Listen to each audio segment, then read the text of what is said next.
तब मुझे इंजीनियर बनाने का सपना आपने देखा था, मैंने नहीं देखा था। मैं तो जानते ही नहीं था कि मुझे क्या बनना है। पापा बताओ गलती किसकी है? पापा मैं आपसे पूछना चाहता हूं, आज आप कह रहे हैं कि मेरा बेटा कपूत निकल गया है, लेकिन इस बेटे को कपूत किसने बनाया? पापा मैंने नहीं, आपने बनाया। आपने सपना देखा मेरा बेटा पढ़े लिखे। पापा जब मैं कहता था मुझे मंदिर जाने दो, महाराज के प्रवचन सुनने दो, तो आपने कहा था ना बेटा पढ़ाई कर, कोई जरूरत नहीं, धर्म तो बुढ़ापे की चीज हुआ करती है। आपने मुझे मंदिर जाने से रोका था पापा, आपने मुझे धर्म करने से रोका था पापा, और आपने मेरे लिए क्या क्या किया है मैं जानता हूं। और आज मैं जहां भी हूं आपकी वजह से हूं। विदेश आने का सपना मेरा नहीं था, विदेश आने का सपना आपने मेरे दिमाग में डाला था। आपने कहा था कि भारत में अच्छी पढ़ाई नहीं होती है, जाओ अमेरिका में जाकर के पढ़ाई करना। उसके लिए पैसा पापा मैं लाया था या आपने दिया था? आपने ही पैसा दिया था ना, आपने ही मेरी व्यवस्था कराई थी, आपने ही वीजा बनवाया था, आपने ही मेरा पासपोर्ट बनवाया था। पापा आप ही तो दिल्ली के हवाई अड्डे पर मुझे छोड़ने आए थे ना। मेरा मन नहीं था कि मैं विदेश में आकर पढ़ूं, अब यहां आकर मैं इस संस्कृति में ढल गया हूं। बोलो पापा मैं गलत हूं या आप गलत हैं? विचार करिए, सोचिए। बच्चे के इस पत्र का उत्तर नहीं था बाप के पास कि आज जो भी मैं हूं उसके जिम्मेदार आप हैं, ध्यान रखना। आपने मुझे क्यों नहीं सिखाया कि बेटा अपने वतन में पढ़ना?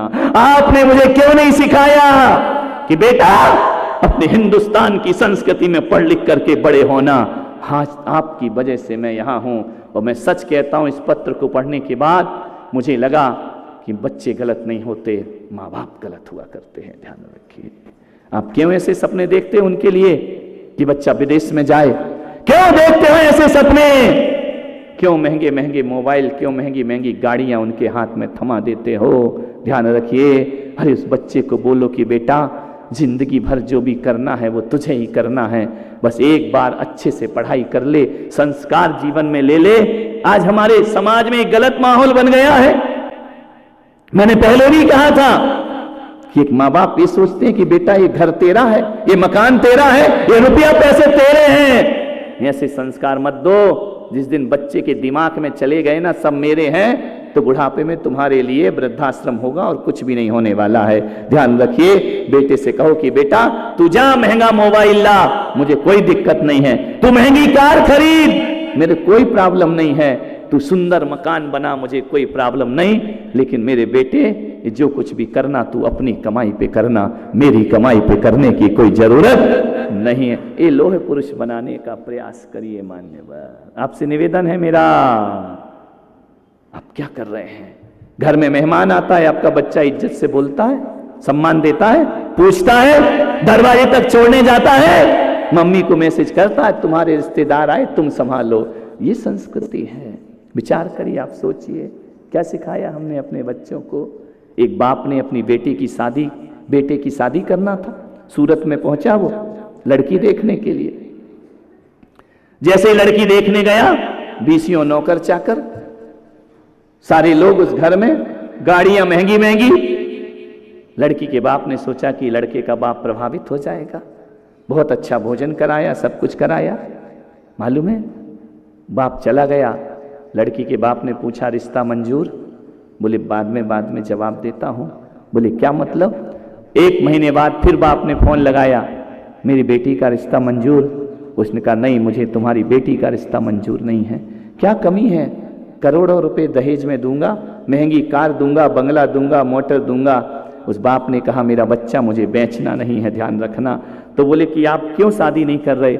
लड़की सुंदर नहीं है? बोले बहुत सुंदर लड़की है, उससे सुंदर लड़की मैंने देखी नहीं, लेकिन फिर भी मैं अपने बच्चे की शादी उससे नहीं करना चाहता हूं। बोले क्यों?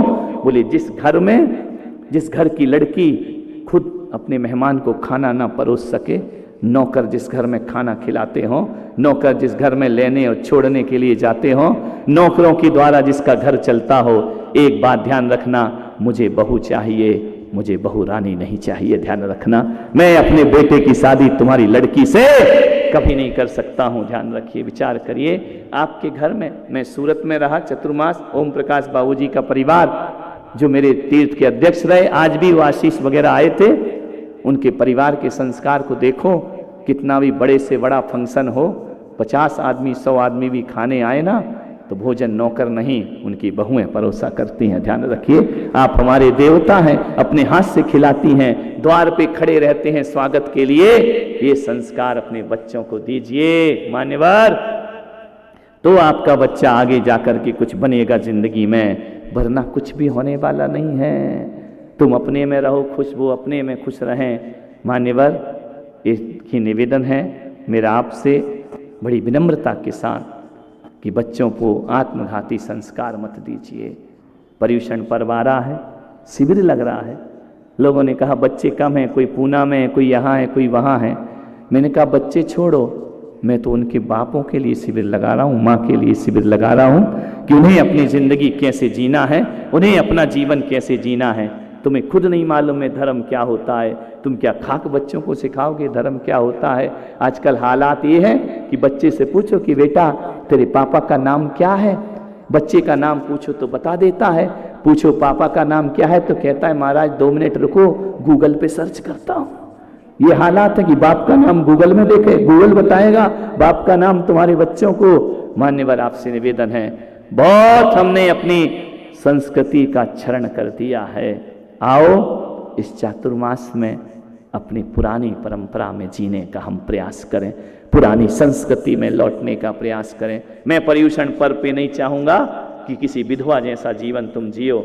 जो भी रहेगी बिंदी जरूर लगाएगी, इसमें ध्यान रखिए। अपने 10 दिन तो जैन बन करके जियो, बिंदी लगाओ, बिछोड़ी पहनो, हरे कांच की चूड़ियां तुम्हारे हाथों में होना चाहिए, तुम्हारी मांग में सिंदूर होना चाहिए। 10 दिन तक भारतीय नारी बन करके जियो। कैसी होती हैं भारतीय नारियां न, ऐसी जोगन का भेष थोड़ी दे रहा हूं मैं आपको, साध्वी का भेष थोड़ी दे रहा हूं मैं आपको। जो चीज तुम खो चुकी हो उसे 10 दिन वापस लाने का प्रयास करिए अपनी जिंदगी में, पुरानी परंपराओं में जीने का प्रयास करिए। 10 दिन तक आप इतनी सादगी से रहो। ये वस्त्र इसलिए दिए जा रहे हैं कि आप अपनी संस्कृति में लौटने का प्रयास करिए। 10 दिन तक शुद्ध भोजन करने का प्रयास करिए। 10 दिन तक सुबह हो तो जिनेंद्र के नाम से हो और शाम हो तो जिनेंद्र के नाम से होना चाहिए।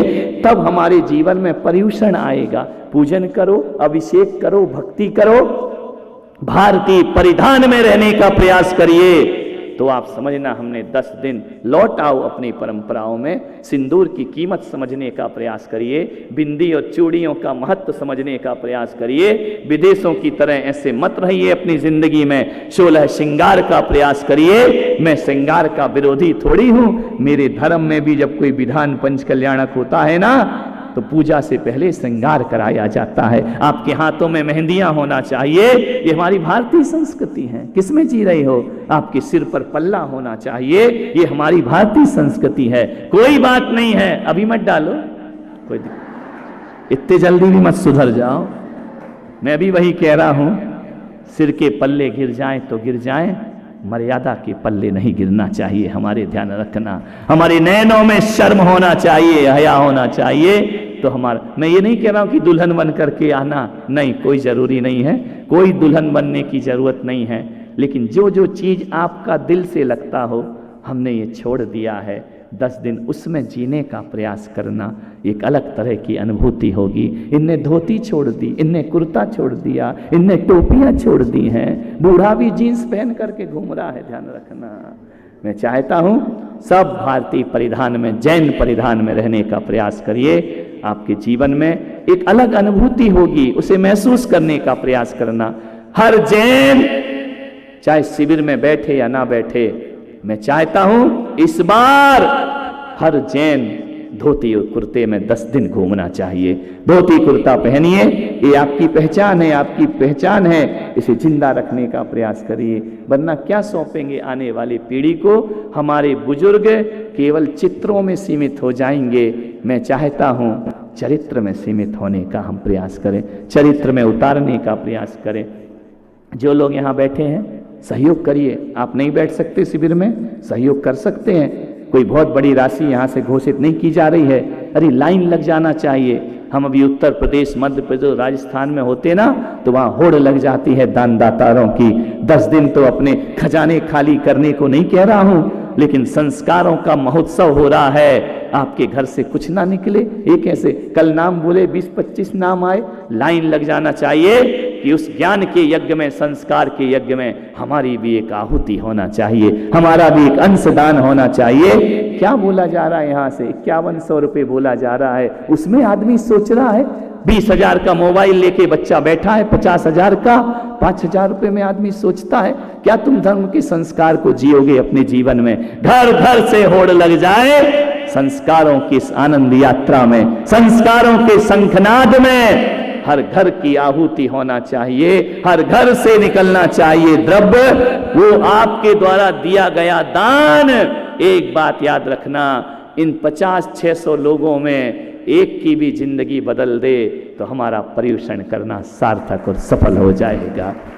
फार्म भरिए, अभी 400 फार्म भरे हैं। मैं चाहता हूं जितना भर सको भरो, कमेटी सब व्यवस्था करने को तैयार है। पूजन में जिनका इंटरेस्ट है, पूजन में द्रव्य दान दीजिए।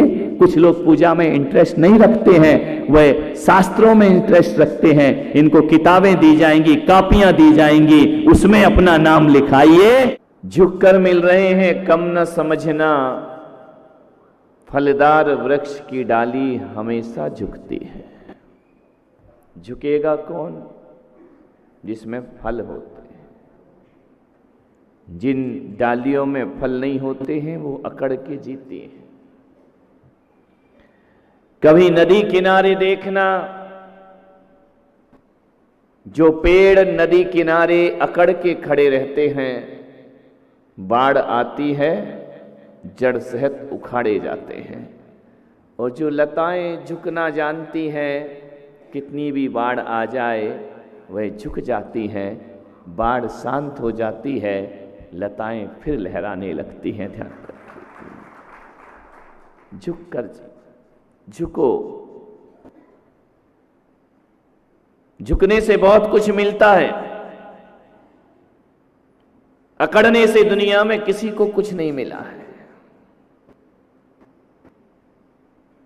जो अकड़ता है ना, उसे यमराज बहुत जल्दी पकड़ता है। ध्यान रखना, जो झुकेगा वही जिएगा, झुक करके जिए। मान्यवर, जो काम अकड़ के नहीं होते वो काम झुक के हो जाते हैं। थोड़ा सा घर में झुकने की कला आ जाए, बड़ों के सामने झुकने की कला आ जाए, 90% समस्याएं आपकी समाप्त हो जाएंगी।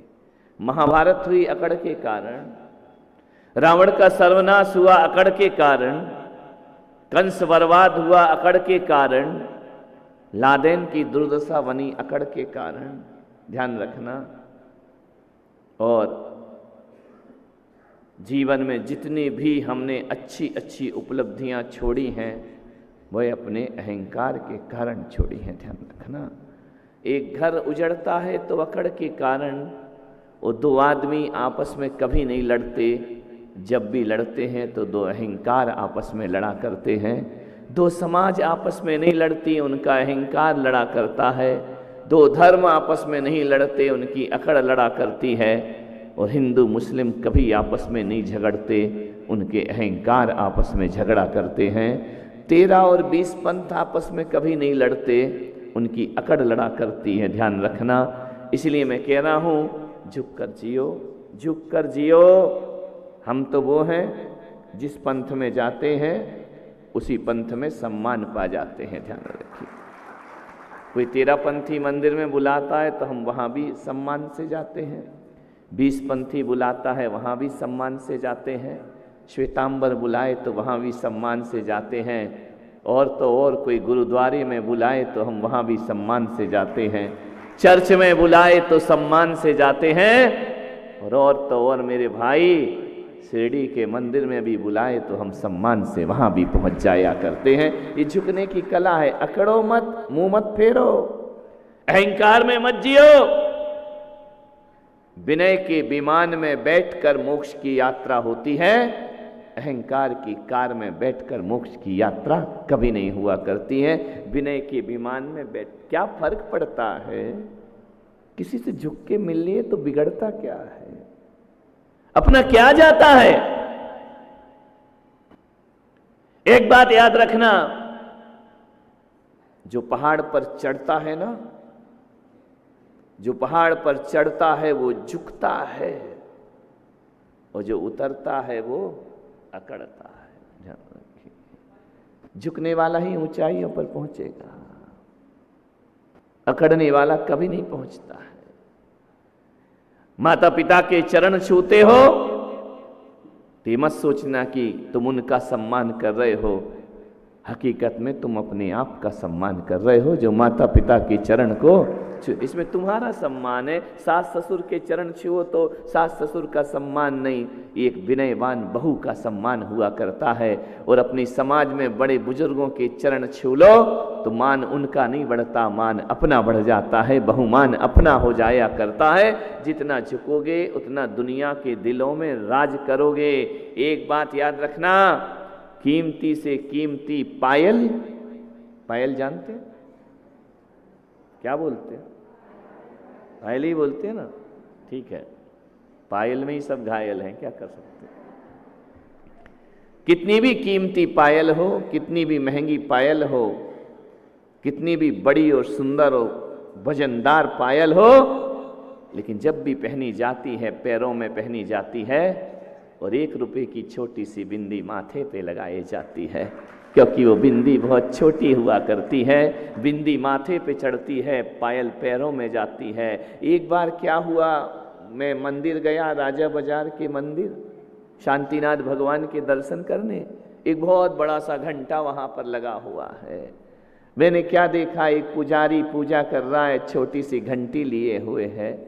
मैंने घंटे को देखा और घंटी को देखा, दोनों में संवाद चल रहा था। घंटा बोला, यार मुझे लटका के क्यों रखा जाता है, मुझे दरवाजे पर क्यों लटका देते हैं, और एक घंटी तू इतनी सी है, तू भगवान के पास क्यों जाया करती है।